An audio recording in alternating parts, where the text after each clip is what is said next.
So I was on the phone with one of the kids that I grew up with in Cedar City, one of my best friends, and we were talking about the way that we grew up and how it is so akin to the Stranger Things vibe. It was like small town Utah. We rode our bikes everywhere. We built forts. We were out for hours, hours and hours and hours, and our parents never knew where we were.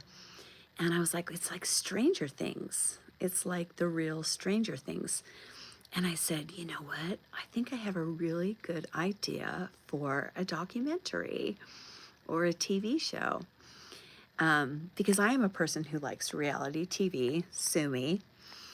And in the same way that Andy Cohen took Desperate Housewives, the TV show, do you remember Desperate Housewives? And he turned it into the Real Housewives franchise.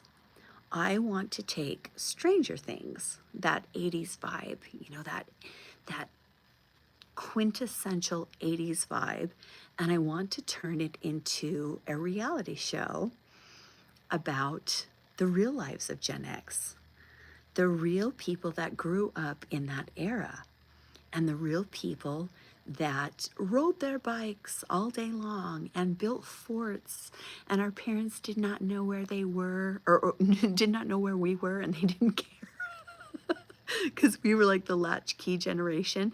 And my mom was not that way. She was always like right on top of us. Where were we?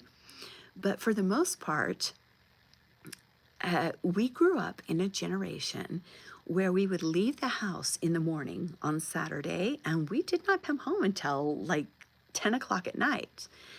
So it's like, I want to talk and do a reality show about the real Gen X kids, the real kids that grew up in that era, like Stranger Things. And my kids tease me and they're like, what do you mean? You just like didn't have cell phones? You like your parents like didn't know where you were? And I was like, oh no, honey, no. Nobody knew where we were. Nobody knew where we were. It is very much like Stranger Things. I mean, there weren't aliens and stuff, but we got up in the morning on a Saturday morning. We ate our Cheerios or our Fruit Loops in front of Saturday morning cartoons, and then our parents were like, "Get the hell out of here!" And we went out, and we were just gone all day. I was very fortunate to have a family that had more money than most people did, and so we had a four-wheeler. So I would get on the four-wheeler and like $2 in my pocket, and $2 could get you like 3 gallons of gas. So I'd ride the four-wheeler up the hill from where I lived and under the overpass and go to the gas station, and we'd buy a couple gallons of gas and a score candy bar. And then we would just disappear all day long. We would just ride that four-wheeler. We were off like jumping berms, like at the rodeo grounds.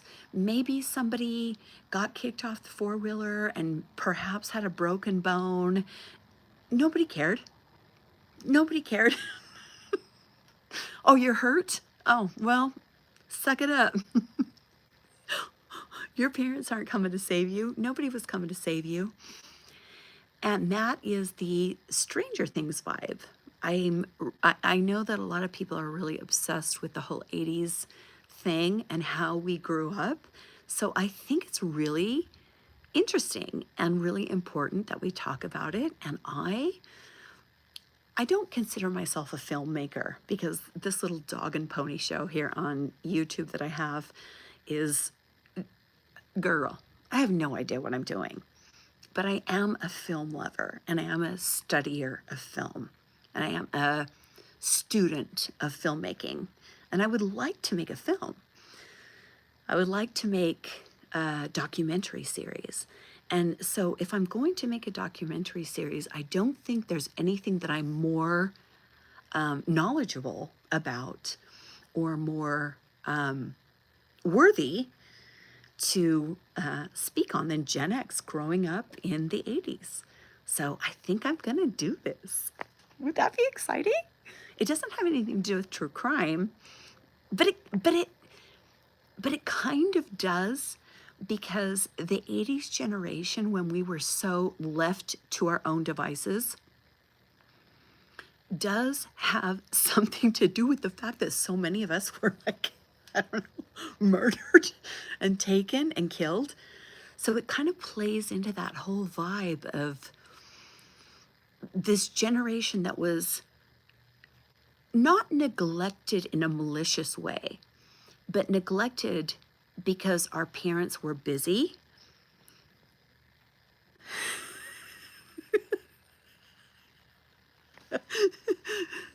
Doc, I love you so much. I cannot even handle you. Doc from SKD, I cannot even handle you. We're such good friends. I'm literally going to fly to Romania just to meet Doc. Don't think I won't. Do not put it past me.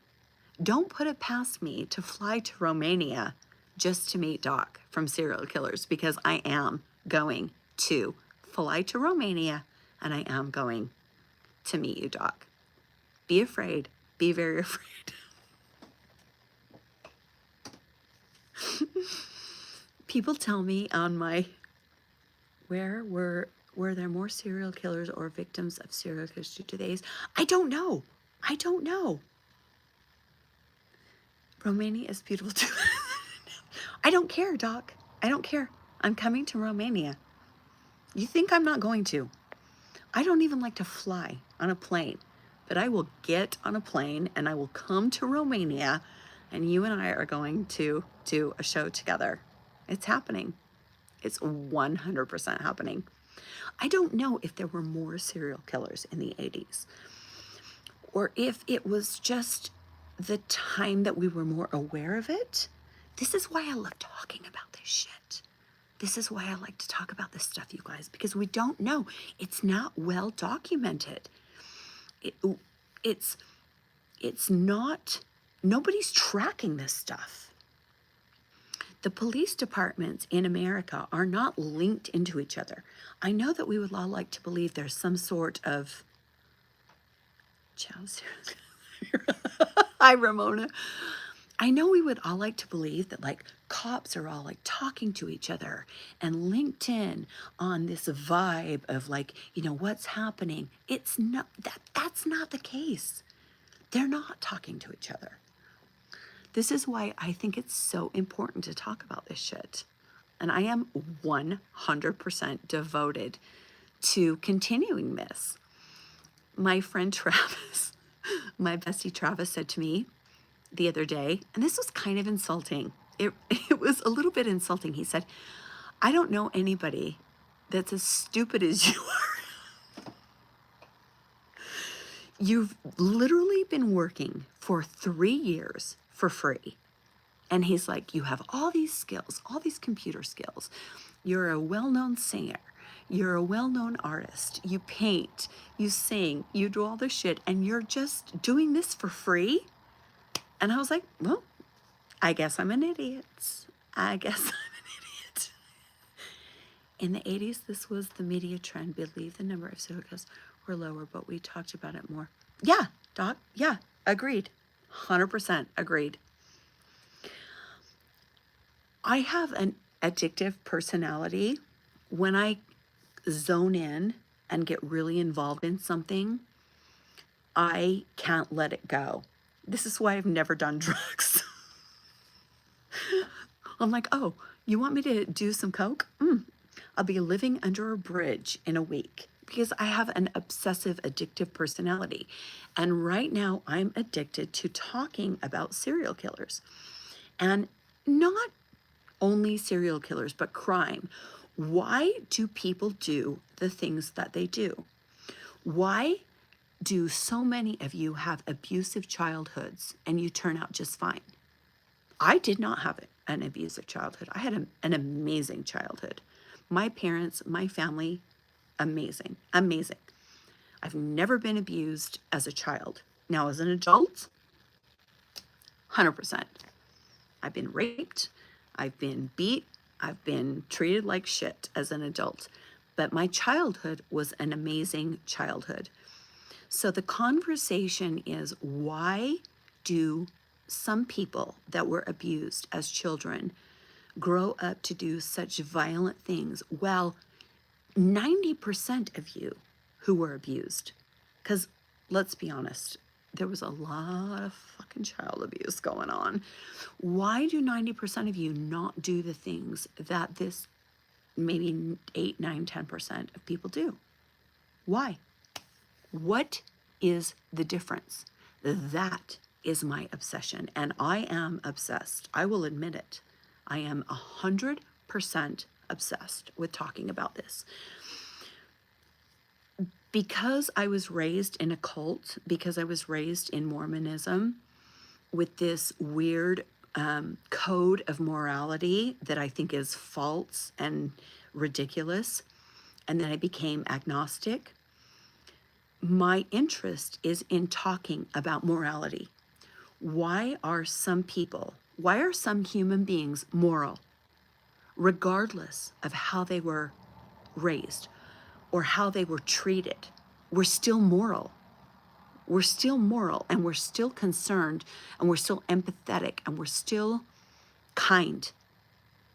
And then there's this small portion of people that had the same experience that we had, that are monsters.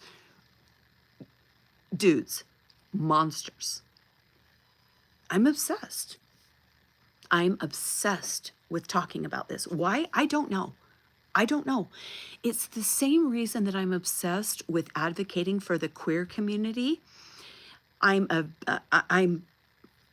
girl, someday I will talk about this. In my community, I am the devil. I am hated. I am blacklisted only because I am an advocate for, I know you are, Ramona. I'm obsessed too. I'm an advocate for queer people. I don't know why. Everyone's always like, well, do you have a queer kid? Do you have a gay son? Do you have a gay daughter? Do you have a... No, I don't. But I'm obsessed with advocating for people who are different. And there's this weird part of me that thinks, am I also obsessed with serial killers because they're different? Ooh, that, ooh, ooh. Ew, that's weird. That's weird. Because queer people are different and serial killers are different. And I'm obsessed with both. That's weird. That's weird. That's genuinely weird. Okay, I just had a brick to the forehead moment. I don't know. I don't know what my deal is. I love dark things. I love spooky things. I love horror movies. I love gore. My daughters will get into my car and I'm playing like my goth music. My daughter's like, Mom, why do you listen to, they call it vampire music? I'm like, Sisters of Mercy, Ministry. I listen to like the blackest, darkest music. And for a lot of years as a Mormon, I was so scared of that stuff. You know, I would get in my car and only listen to like happy music and uplifting. You know, the Mormon church teaches you that you have to listen to uplifting stuff. And when I left that culture and that cult, because let's be honest, it's a cult, as all religions are cults, I kind of went to the extreme opposite because I am a very extreme person. You're shocked. You're literally shocked to learn that I am very opinionated. I'm a very black and white person in some regards, but then I'm a very gray person in other regards. Doc, stop. Doc is like, shut up. You're crazy. Doc, I'm coming to Romania. I am. I am booking my flight and I am coming to Romania. Would you guys like to see that? Would you like to see me and Doc meet up? Because I would like that. I'm into that. But anyway, I I'm I get all this criticism on TikTok. If you're not following me on TikTok, I make these little 1-minute videos where I talk about killers. And a lot of people like to come on and say, if suicide equals dead and they are dead due to the actions of others, then those shame.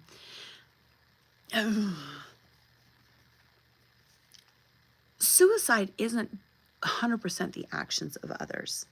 Suicide is the actions of the person that commits suicide, but we cannot disregard the fact that suicide is also influenced by other people. We can't. In Mormonism, we saw a spike in suicides when the Mormon leaders came out and talked about how being gay was going to make you go to hell. Go to hell, go to hell. And we saw like a 3-time spike in suicide. So suicide, it's a very complicated thing for me. I have an aunt that committed suicide, and I have friends that committed suicide. And if I'm going to be really, really honest with you guys and really, oh God, really raw and really, oh my God, I'm worried about saying this.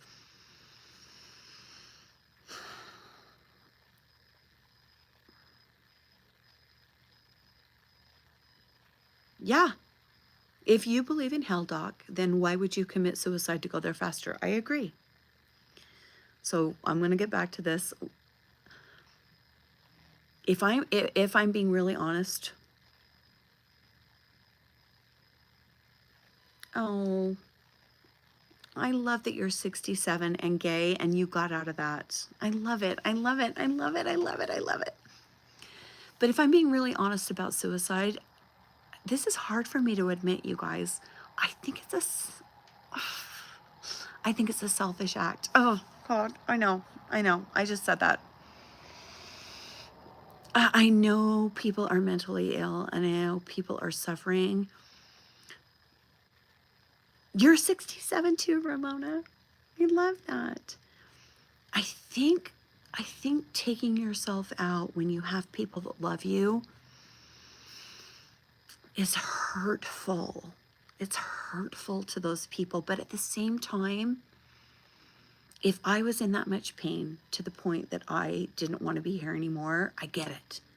I get it. But I still can't wrap my mind around the fact that it's kind of selfish. Does that make me a bad person? Am I a bad person? I don't know. Because life is so precious. And what we talk about here on the true crime channels that we all love is about how other people take lives, and it's so wrong and it's so disgusting and it's so evil. And then you have people that take themselves out. And it's such a dichotomy of people that want to live, that have their lives taken from them, and then people who choose not to be here anymore. I don't know, you guys. I don't know. It's tough. This is a tough conversation.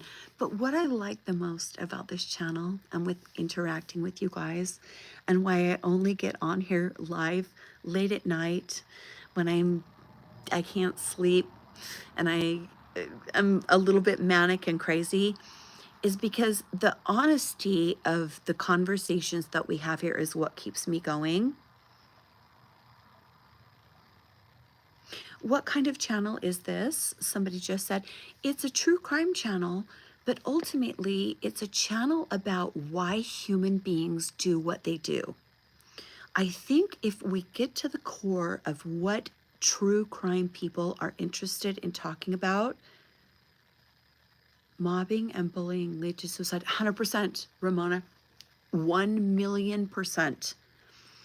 If we get to the real core about why so many of us are fascinated with true crime, the conversation is about humanity and why people choose to act out their pain either in solitary or in violent ways.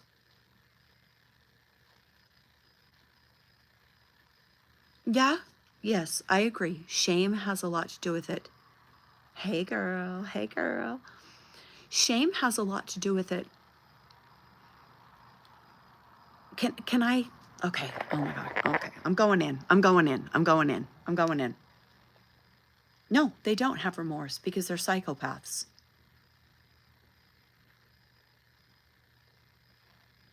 I'm happy that you gave your life to Jesus. And if that makes you happy, then I'm happy for you. If I'm going to go in really, really hard right now, this is not going to be a popular sentiment.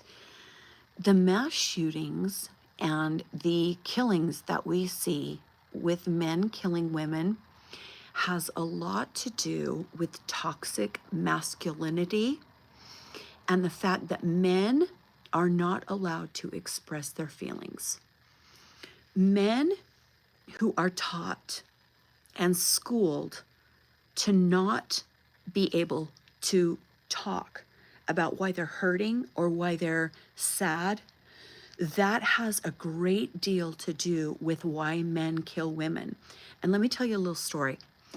Today, my granddaughter, I spend the weekends with my granddaughters, and my granddaughter was just kind of off today. She just seemed different. And I went up to her and I picked her up and I put her in my lap and I said, "What's going on with you?" And she said, "I'm just sad today." And I said, "Well, why are you sad?" And she said, "Well, yesterday at school, somebody told me I was ugly." 100%, 100% killers come from abused childhoods. And my granddaughter said, "Well, somebody told me I was ugly." And I was like, "Honey, you know you're not ugly. You know you're beautiful." I tell my granddaughters every day, you are the most beautiful kids. And I said, you're not ugly." And she said, "Well, it really hurt my feelings." And I picked her up and I gave her a big love and I held her and I kissed her on the face. And I said, "My darling, you are just the most gorgeous creature on earth. You are so, so beautiful." And I said, "You know what I think that person told you you were ugly for?" And she said, "No, why?" And I said, "Maybe that person's really sad and maybe that person feels ugly inside. And so if they think they tell someone else that they're ugly, then it makes them feel better." And I'm going to cry. And she said, "That's really sad. I feel really sad for them." And I said, "I do too. I do too." And I said, "You know you're not ugly." And she said, "I know, I know." And I said, "But that hurt your feelings." And the moral of the story, why I'm telling this, is that as a Gen X, I'm 52 years old, I'll be 53 in July, there was not one single second in my life where I would ever consider going to my parents and asking for a hug. There was not a single second in my life where I would consider walking up to my mom or dad and saying, "I feel sad. I feel sad." That's not the way I was raised. But my granddaughters, because of my daughter and the kids that I have raised, feel comfortable saying, "I feel sad and I feel like I need a hug." And I think these school shooters and I think these serial killers and I think these violent people grew up in an environment where they were not allowed to say, "I feel sad and I need somebody to talk to. And you can call me a fucking snowflake and you can call me a woke bitch and you can call me all the names. I don't care." I truly believe, yes, Doc, yes, suck it up. 821 Road. Yes, Doc, we were raised in an environment, suck it the fuck up, move on, stuff your emotions down, and never deal with them. And in my opinion, that is what is causing violence. It's what's causing school shootings. It's what causes serial killers, and it's what causes men that rape, kill, mutilate women because they were never allowed to talk about their emotions.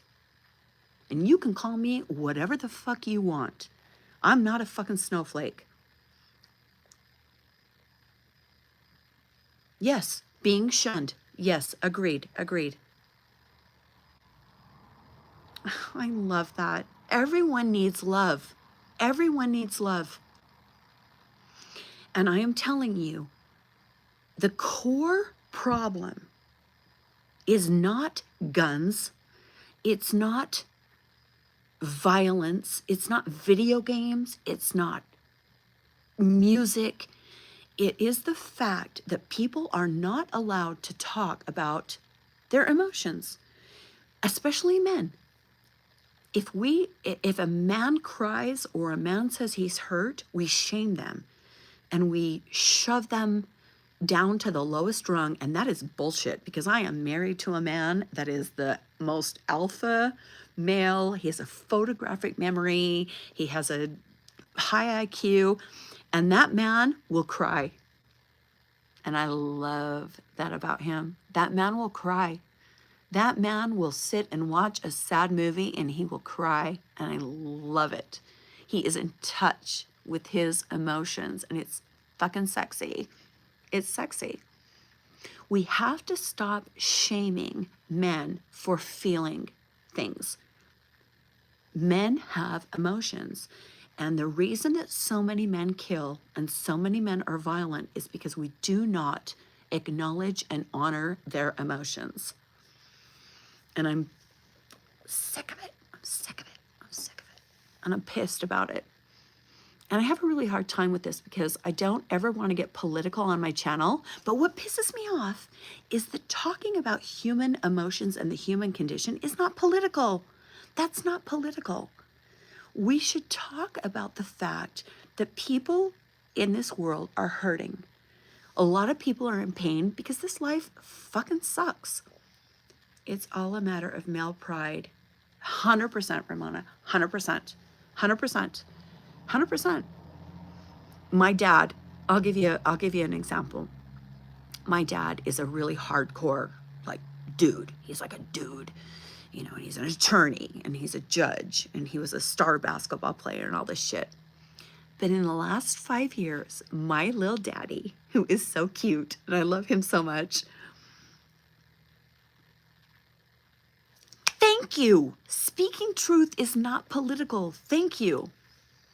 But my little daddy in the last few years, because he's getting older, you know, he's almost 80 years old, and he has started doing things that he has never done.